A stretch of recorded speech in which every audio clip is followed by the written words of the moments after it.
when the sun goes down and the moon rises, your frightful creatures start to emerge. Memorable franchises take a turn to the dark side with tie-in games that give you many chills. It is the right time for a reviewer to step in and shed some light on these so-called games. Welcome, foolish viewers, to the Scary OddGamer.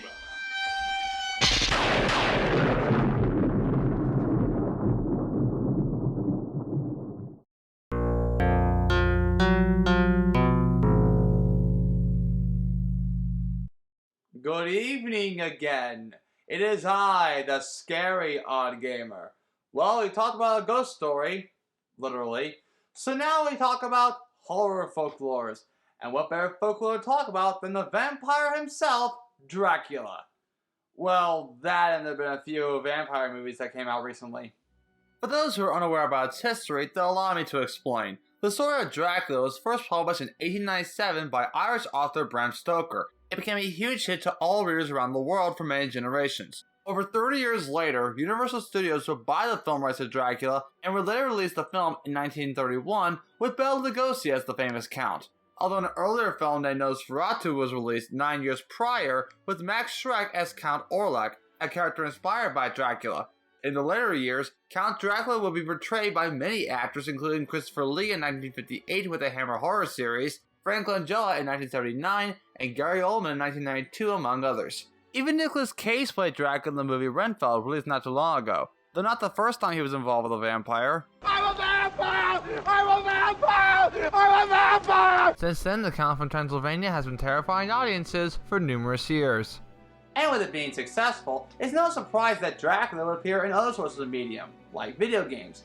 Of course, the first thing that would come to mind is Castlevania, but I'll get to that when the time comes. But for this review, I'll be talking about the tie-in game to the 1992 theatrical adaptation entitled Bram Stoker's Dracula for the Sega Genesis. But before I get to the game, let's talk about the movie the game was based on. The film was directed by Francis Ford Coppola, best known for directing the Godfather movies. With Gary Oldman as the Count, the film also starred a young Winona Ryder as Mina Harker, the love interest, Hannibal Lecter, Anthony Hopkins as Van Helsing, and of course the lawyer Jonathan Harker, played remarkably by Ted and Neo himself, Keanu Reeves. Just to cut a long story short, it's pretty much a theatrical retelling, somewhat, of the original Bram Stoker novel with one or two slight changes. When the movie released theatrically on November 13th, 1992, it became a huge hit for critics as well as audiences, and it racked up over $215 million at the box office, despite the major criticism of Reeves' miscast performance. Is the video game adaptation as good, if not better, than the movie it was based on? Let's pop this movie in and find out. We see that the game was published by Sony ImageSoft and developed by Psygnosis and Traveler's Tales, and these companies would later work on other games like Mickey Mania and even the Toy Story tie-in game. Both these games I've already reviewed. Not only does the game somewhat replicate the theme used in the movie, but we also get glimpses of Dracula in his armor. A nice touch in my opinion. Before starting the game, you can choose your difficulty, the amount of health and lives, and your desired control setting. I'll get to that in a moment. Also, keep in mind that this game was released in mid to late 1993, around a year after the movie opened in theaters. While most movie tie-in games would get released within that movie's theatrical release, other movie tie-in games would get released within the movie's home video release. The latter of the two is rare nowadays. First off, I find fitting that each level introduction acts as chapters in a book considering that it was based on a novel. While on the subject, the vampire book cover looks very similar to the one that Van Helsing looks through in the movie. A nice touch in my opinion. Anyway, we start off with the first level of the game, the journey to Castle Dracula.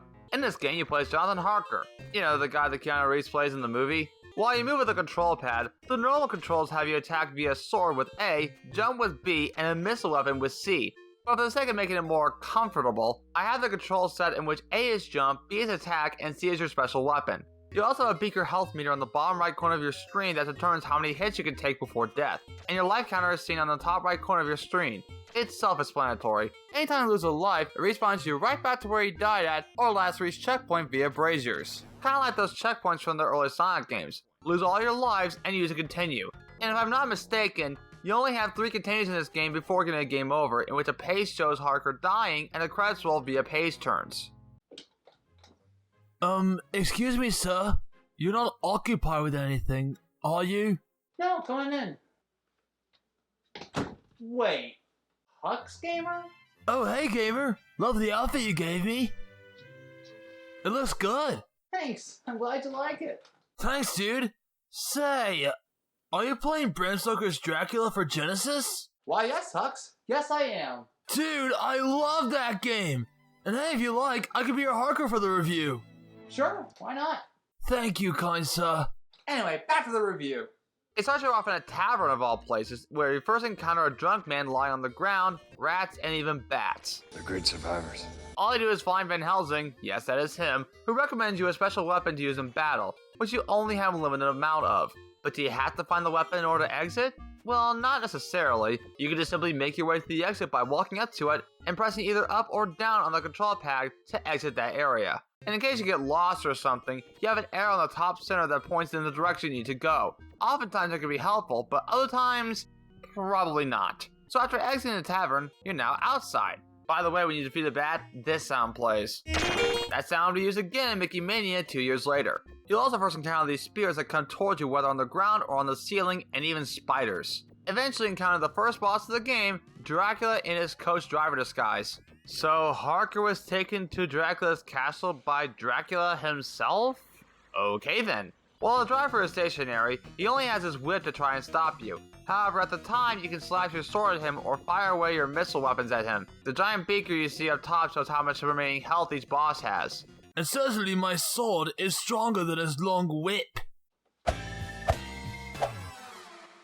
Eventually you defeat the coach driver and you move on to the next level, Harker's escape from the castle. It's similar to the tavern from the last level, only it's a library and Van Helsing recommends Harker dynamite. Also, I give this game credit for having Van Helsing look very similar to the movie. However, when in the movie did Harker wear a helmet? At least I think it's a helmet. But exiting this room takes you to the dungeon with mist, rolling boulders, skeletons, gargoyles, more spears, and hidden pathways behind a wall. Make your way to the bottom as you now fight against a dragon. Unless it's a dragon based on the gargoyle cleverly seen in the poster, I'm going to assume this was not in the movie. Anyway, you defeat the dragon and...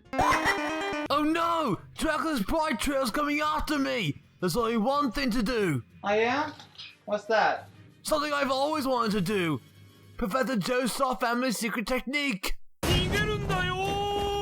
Just simply move right to win while avoiding obstacles like boulders and spires and gaps. Oh my. It's also here where you fight Dracula's first proper form. Why does my adversary look like an old lady? I actually never thought of that.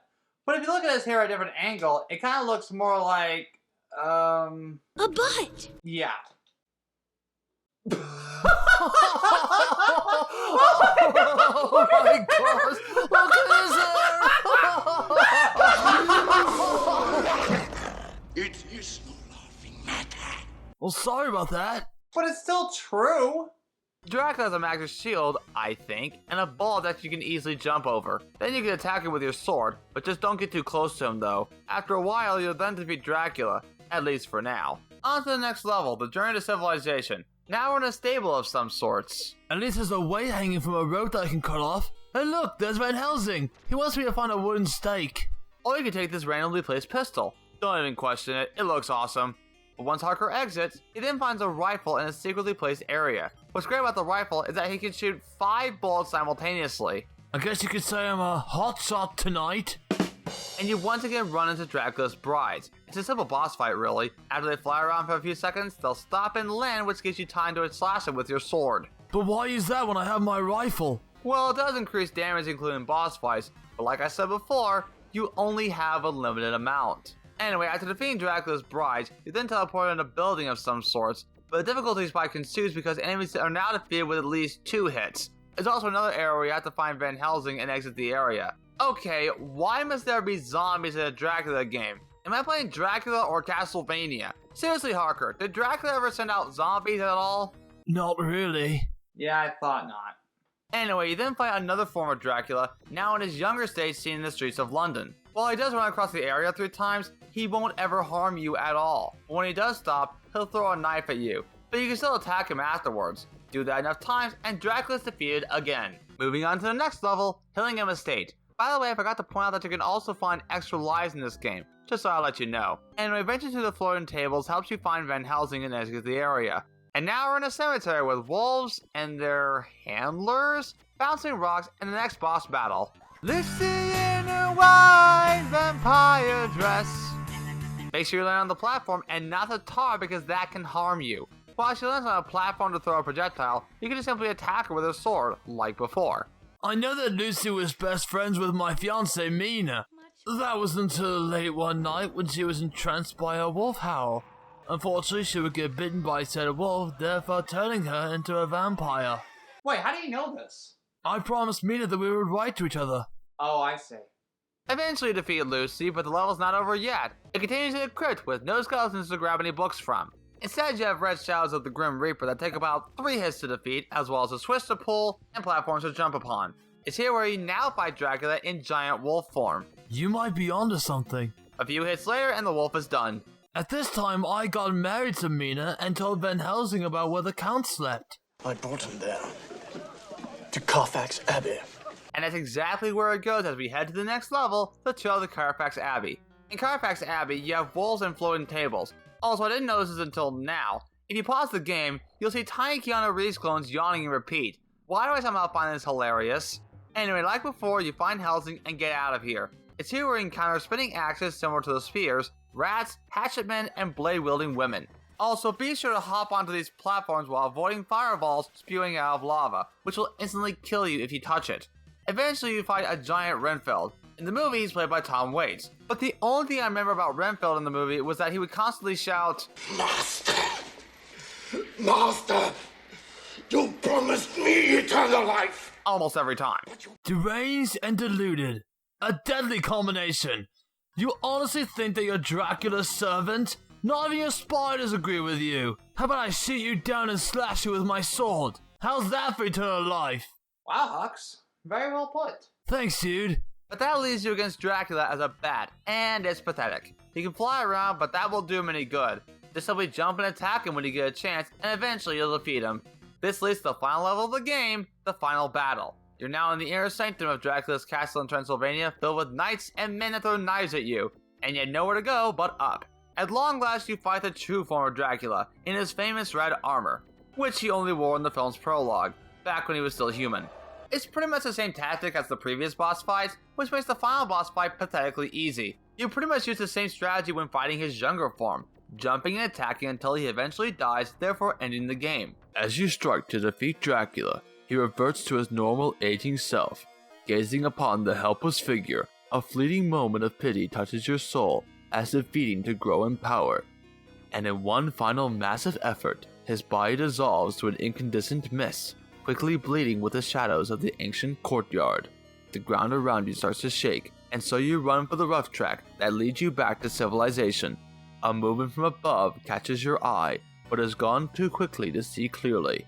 Further down the track, you stop to take one last look at the Shadow Castle. Man, that was a mouthful. The game ends with the castle crumbling to the ground and the credits starts to roll. The end. It's a bit strange given that Mia told me it was her who killed Dracula personally, therefore freeing his soul and reuniting with his lover in heaven. Probably something to look into later. So gamer, what did you think of it? Well, Hux, if I'm gonna be honest, I didn't really like it. While it looks appealing, the overall game structure is a bit cluttered for me, and that's almost exactly what the movie was. Amazing visuals, but terrible story structure. I really like how, for the most part, the characters look exactly like what you see in the movie, and sometimes the arrow that guides you on where to go. And the design of each level looks pretty good too. But other than that, there's really nothing else that I find enjoyable. The overall gameplay is pretty bland in my opinion. Your story gradually gets worse as the game progresses, the levels can be a bit repetitive, and most if not all the boss battles are pathetically easy. I felt that the developers wanted to focus more on how the game looked rather than how the game actually played. You know what would make this game even better? Having this story be shown in cut screens with images from the movie just to get an idea on where we are in the movie's plot. Well, the Sega CD kinda did that using F&B cutscenes from the movie, as well as an old man with a pipe reading a book passage. Or a better idea, have the story be presented in a letter or journal entry written by Harker himself. It can be similar to how it's done in the movie, while also having the same purpose. Overall, Bram Stoker's Dracula for the Genesis is a game that I personally would not recommend. It's probably best to watch the movie instead, but only if you like the movie to begin with.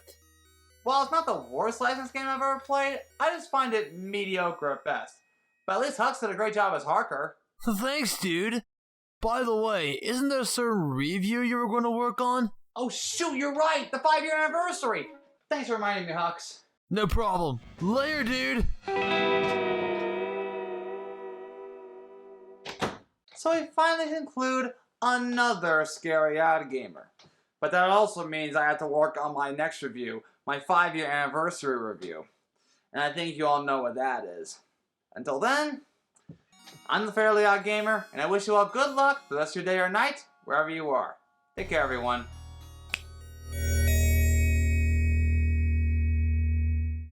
Hey, dudes, be sure to subscribe and hit that bell icon. And make sure you follow us on social media. Video commission is available. And now, I wish a character buddy would end off the video right now. Halloween. The holiday I enjoy the most. At least it would be if that idiot Jack Skellington didn't hog all the attention. Seriously, what's so special about that bone brain? Oh well, at least that silly odd gamer knows that I, Oogie Boogie, should get all the attention I rightfully deserve. And on that note, perhaps you should give him some attention on Patreon. You get to have perks like early access to his reviews, a behind-the-scenes look at recordings and title cards, and best of all, monthly shoutouts from yours truly. Oh, and some other guys too, but who cares about those losers, am I right? Anyway, this time the shoutout goes to Luke Jeffers, our special guest of honor. Expect Lock, Shock, and Barrel to stop by for trick-or-treating later. And you'd better have some candy for them, or I'll have to stop by myself. Happy Halloween!